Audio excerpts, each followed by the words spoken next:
Long ago, when Europe was still rebuilding after the Dark Ages, the Muslim world was shining. From Baghdad to Cordoba, scholars preserved and advanced knowledge that would one day ignite the European Renaissance. Mathematics, astronomy, medicine, philosophy, all flourished under the banner of Islam. Yet, as centuries passed, the balance of power shifted. Europe industrialized, colonized, and spread its influence across the globe. Islam's lands, once centers of enlightenment, fell under occupation and division. But now, in the 21st century, something unexpected is happening. Islam is rising again, not through armies or empires, but through belief, resilience, and truth. And this quiet rise is what makes the West uneasy. The fear of Islam's growth didn't begin yesterday. It has deep roots in history, from the Crusades to colonialism, from the Ottoman Empire to the modern age. Western thinkers have long viewed Islam not merely as a religion, but as a civilization, one that stands in moral, social, and political contrast to Western values. While Christianity underwent centuries of secularization, Islam never separated faith from life. To the West, that's unsettling, because in a world driven by materialism, Islam represents the unbroken link between the spiritual and the social, a code that guides every aspect of existence. Today, Islam is the fastest-growing religion in the world. In Europe alone, millions are reverting to it. In America, Islam has become the second-largest faith. From Africa to Asia, and even in the digital world, the message of La Ilaha Illallah spreads in ways that technology cannot silence. But this growth is not just about numbers, it's about influence. It's about the growing awareness that Islam provides solutions where modern systems fail. When capitalism deepens inequality, Islam calls for justice and charity. When modern society drowns in moral confusion, Islam calls for modesty and discipline. When people feel lost in identity, Islam gives purpose, direction, and unity. Western governments, media, and think tanks see this shift, and to many of them it's a challenge to their long-standing global dominance, because the rise of Islam is not merely religious, it's ideological. It questions the foundations of the Western world order, from banking systems based on interest to political systems that put power in the hands of the few. Islam's comprehensive way of life offers an alternative to the endless cycle of consumerism and moral decay that dominates the modern age.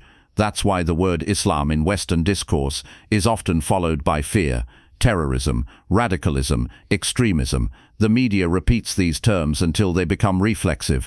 Yet behind the fear narrative lies a question: why are so many people, educated and aware, willingly embracing Islam? The answer lies in the human heart, in the search for meaning, for justice, for truth. When Western institutions study Islam, they find a structure that challenges the status quo, a religion that rejects racism, defends family values, and emphasizes the equality of all under one creator. It inspires people to rise above nationalism, tribalism, and greed. Such unity threatens systems built on division, and so Islam is not merely misunderstood, it is deliberately misrepresented. After the fall of the Soviet Union, the West needed a new enemy to justify its global policies. In 1993, a political scientist named Samuel Huntington published a famous idea, the clash of civilizations. He argued that the next world conflict would not be between nations, but between civilizations, particularly between the West and Islam. From that moment, the narrative of fear intensified. News outlets amplified stories of Muslim violence, but rarely of Muslim virtue. Hollywood portrayed Muslims as villains, not heroes. Every act of violence by a Muslim became Islamic terror, while similar acts by others were called mental illness. This double standard planted deep seeds of suspicion, but reality tells a different story. Muslims are not rising to destroy, they are rising to rebuild. Across the world, Islamic values are inspiring movements of charity, education, and moral revival. Muslims are entering universities, businesses, and governments with a renewed sense of identity. Converts are growing in number, from former atheists to Christian priests, all finding in Islam what modern life had taken away: peace of mind and a sense of belonging to something eternal. This rise also reveals a deeper fear within the Western psyche, the fear of moral decline. As families break apart, mental health collapses, and faith disappears, many in the West subconsciously see Islam as a mirror reflecting what they've lost. The discipline of prayer, the respect for parents, the modesty of dress, the unity in worship, these are things Western societies once valued but have largely abandoned. And so, Islam appears not as a threat of violence, but as a threat of conscience. It reminds the world that morality is not outdated, that purpose is not primitive, and that belief still matters. Politically, the rise of Islam also challenges Western control. The Muslim world sits on vital resources, oil, trade routes and young populations. A united Islamic identity could shift economic and military balance.